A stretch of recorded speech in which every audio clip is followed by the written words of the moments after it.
Hello snowboarders of the internet, I am your host TC, and today we will be reviewing the Nitro Alternator, aka the Vulcanator. This board is going to be equipped with Nitro's true camber, which means camber from contact point to contact point. So it's going to be all of that pop, snap, and stability that you're looking for, that you're used to on a classic snowboard. The alternator comes in a 154, a 157, 160, and 162 wide. I rode this board at Copper Mountain, where it started off pretty flat light, then later in the day turned sunny. Then towards the end of the day, it got really windy and looked like a storm was about to roll in, where right when we got there, it was fresh groomers that turned a little icy and then chundery towards the end of the day. I used my Ride Fuse boots and Jones Mercury bindings.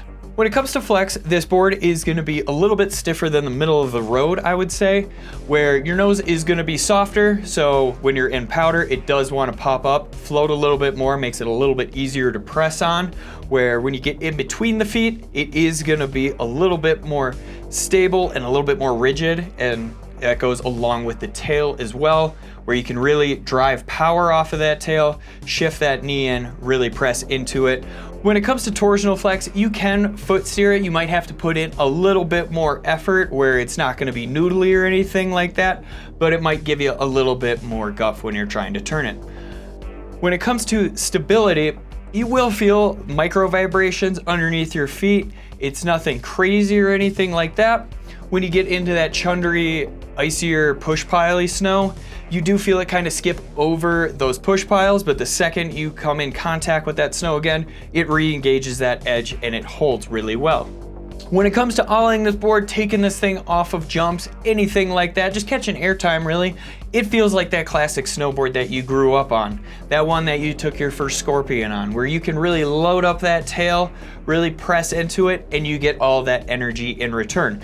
Now when you're taking it off of jumps, you can set that edge, really trust that it is gonna hold when you get to the lip, and same with the landing. If you're spinning off of any size jumps on it, you over rotate maybe a little bit, just dig that edge in and it's gonna hold for you. It's not gonna try to keep washing out or anything like that. When it comes to the size of jumps, it'll handle anything from the small jump line to the large jump line to hell, even some cliffs it'll take. Make sure you subscribe, click that bell, and turn on those notifications so you don't miss any reviews we have coming out. When it comes to butterability on this board, it almost feels like a two-faced board, where you got that big long nose section, you can press into it, it is gonna hold right around this section, is gonna be where it's gonna flex and really hold for you. When you get to the tail, you are gonna put quite a bit more work into it. I had to really shift my weight to the back, where on the front, I could just shift my hips a little bit. This, I had to throw my full weight into the tail to get it to hold. When it does exit the butter, it wants to pop out of it on the tail. When you're exiting on the nose, it'll pop a little bit less, but it still has some pop to it. Now when you're sliding this thing on rails, I know it really isn't meant for that, but I figured when in Rome, why not?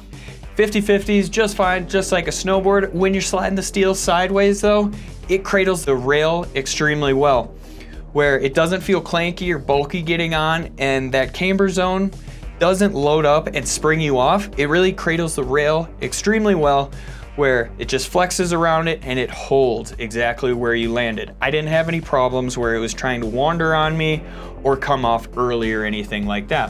When it comes to carving on this board, it does carve extremely well on those fresh groomers. As the day wore on, it got a little chunky, that sort of thing. I did notice a few imperfections with it, where on those short quick carves, it handled anything fine. It was able to just maneuver around any moguls, anything like that. When we got to those medium size and those larger carves at high speeds, it didn't really hold up too well, where it was skipping around, that sort of thing. But honestly, in those conditions, 90% of the boards out there will, so I'm not really chalking it up to the board per se, more of the conditions, because it still did Euro carve extremely well on those groomers, and towards the end of the run it held. Rider in mind, this board is going to be for that all mountain advanced ripper, where they're going to those side country access gates. They're really going to anything from the park to the groomers.